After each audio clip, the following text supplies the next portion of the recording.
नमस्कार दोस्तों, आज हम बात करने वाले हैं इरेज्ड के पहले एपिसोड की, जिसका नाम है फ्लैशिंग बिफोर माई आइज। ये एनिमे मिस्ट्री, थ्रिलर और टाइम ट्रैवल का जबरदस्त मेल है जो आपको हर पल बांधे रखेगा। तो चलिए इस एपिसोड की कहानी को रोमांचक अंदाज में समझते हैं। कभी कभी जिंदगी हमें दूसरा मौका देती है, लेकिन क्या हम सच में अतीत को बदल सकते हैं?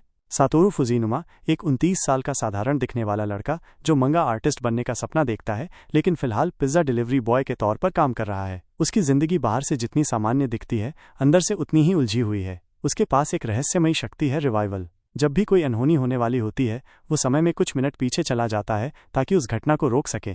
डिलीवरी के दौरान अचानक उसे वही एहसास होता है, कुछ गलत होने वाला है। उसकी नज़र सामने से आते एक बेकाबू ट्रक पर पड़ती है। ड्राइवर बेहोश हो चुका है और ट्रक सीधे बच्चों की ओर बढ़ रहा है। सातोरू अपनी जान की परवाह किए बिना ट्रक के सामने कूद जाता है और किसी तरह हादसा टाल देता है। हालांकि उसे खुद चोट लग जाती है।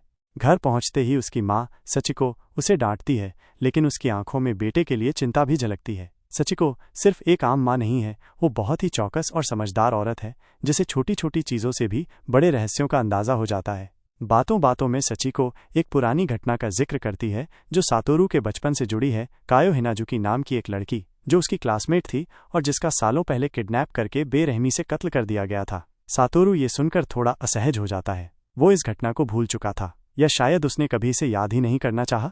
लेकिन सचिको के दिमाग में कोई और ही पहेली चल रही थी। सुपरमार्केट के बाहर उसने एक अजीब आदमी को देखा जो एक छोटी लड़की के पास खड़ा था। अचानक सचिको के दिमाग में अतीत की यादें कौंधने लगीं। क्या उसने किसी बड़े राज को पकड़ लिया था? लेकिन उससे पहले कि वो कुछ कर पाती, उसी रात उसकी हत्या कर दी जाती है। सातोरू घर लौटता है और दरवाज़ा खोलते ही उसकी दुनिया ही बदल जाती है। उसकी माँ जमीन पर पड़ी है, चारों तरफ खून फैला है। वो कांप उठता है, कुछ समझ नहीं पाता। तभी उसकी नज़र दरवाजे पर पड़ती है। पड़ोसन खड़ी है और उसके चेहरे पर डर साफ झलक रहा है। वो चीखती है और अगले ही पल पुलिस को बुला लिया जाता है।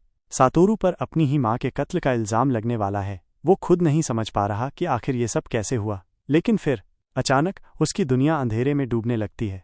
रिवाइवल फिर से एक्टिवेट हो जाता है, लेकिन इस बार उसे सिर्फ कुछ मिनट नहीं, पूरे 18 साल पीछे भेज दिया जाता है। सातोरू की आंखें खुलती हैं और वो खुद को अपने पुराने स्कूल में अपनी 11 साल की उम्र में पाता है।